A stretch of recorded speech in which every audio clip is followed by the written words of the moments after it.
Hi guys, this is Creative Cuts, a channel where I build, paint and create things. In today's video I'm going to make an mech banner at the request of a good friend. After meticulously scouring his way through the underbelly of the Hive cities and defeating all manner of mega robots and final bosses, he wanted to have something to mark his territory. Challenge accepted. After a quick internet search, I found some images that I could use as a template. I wasn't sure of the exact scale, so I printed out a few different size options in the hope that one would fit. I cut out the main parts carefully with a sharp knife. This can be a little fiddly, but take your time and use a fresh blade and you'll be good to go. For the base of my banner I wanted something sturdy and thought I'd give this brass shim stock a go. It's pretty robust and yet very thin with some flex to it, but take care, the edges can be quite sharp. I cut this to size with some tin snips and then cut out a little piece so I could attach it to a rod.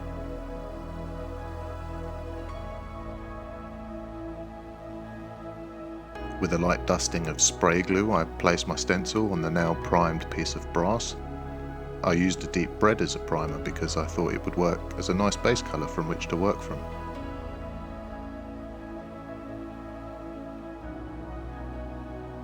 I lightly sprayed this with some white ink, slowly building up the colour rather than blasting it in one shot.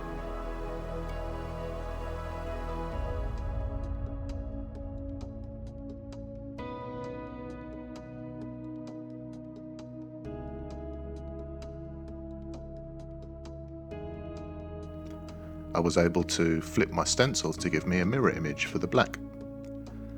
And then using the odd straight edge as a freehand mask, I was able to build up my image with crisp lines. I could always come back in with a fine brush and neaten up any overspray that may occur.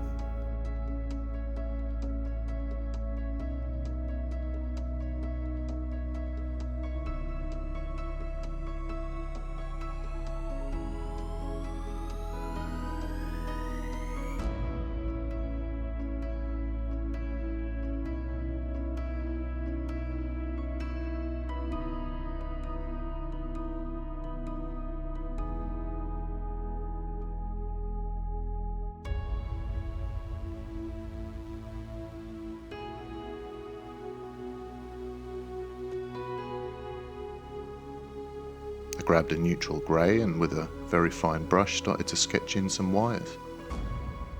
Now I've done a few freehands before, but like we all are, I'm learning all the time. But the only way to improve is to try, so even if the outcome is rubbish, I promise you will always learn something for the next one.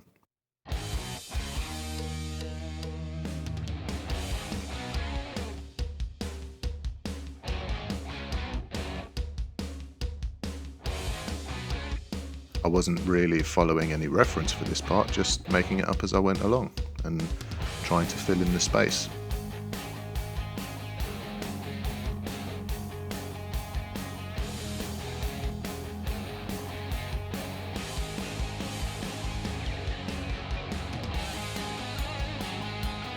The grey was looking good, but what is life without some colour? So I painted in some coloured wires too. I wanted to add some depth to the wires and also separate the cog and skull from the background. I used a plastic circle stencil to quickly mask out areas that I wanted to stay unpainted.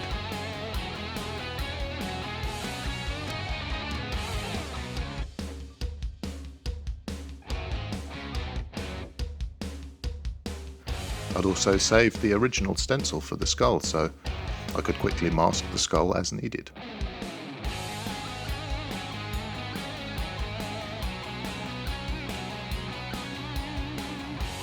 Things were starting to take shape, so it was time to move on to the next phase. Now I could have drawn this up on the computer and then printed it similar to the stencils I'd used earlier, but I also wanted to show how easily you can do quick stencils with some tape. My friend wanted some hazard stripes around the edge, so I started to lay out the basic shape with some fine tape. I gave this a solid coat of white.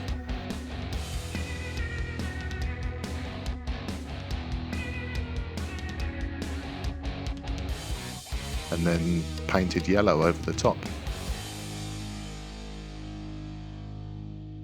With a white undercoat, the yellow really comes to life. I then laid out a rough hazard stripe pattern, trying to keep the tape at a 45-degree angle. Once masked, I then sprayed some black to complete my pattern.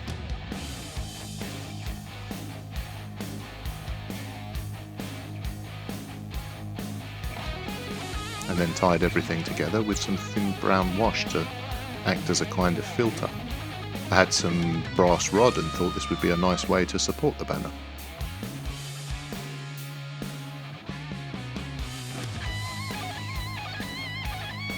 I mixed up a few lighter colours and then gave some of the wires just a few highlights here and there, just to add a bit of pop.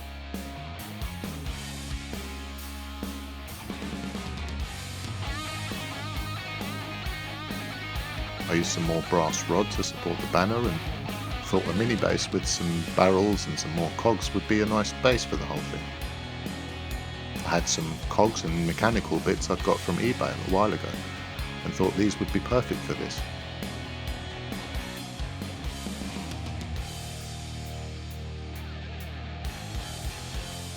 I coated these very unevenly with some gunship green from Vallejo.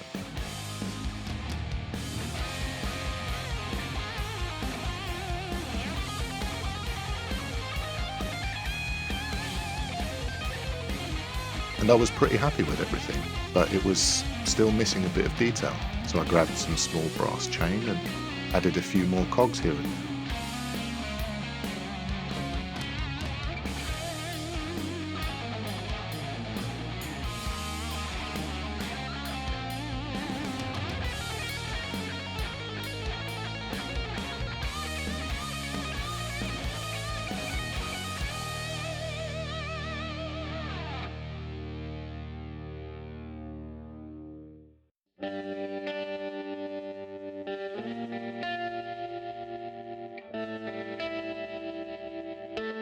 And then for a bit of weathering, I grabbed my trusty bottle of dirty down rust and gave everything a bit of grime.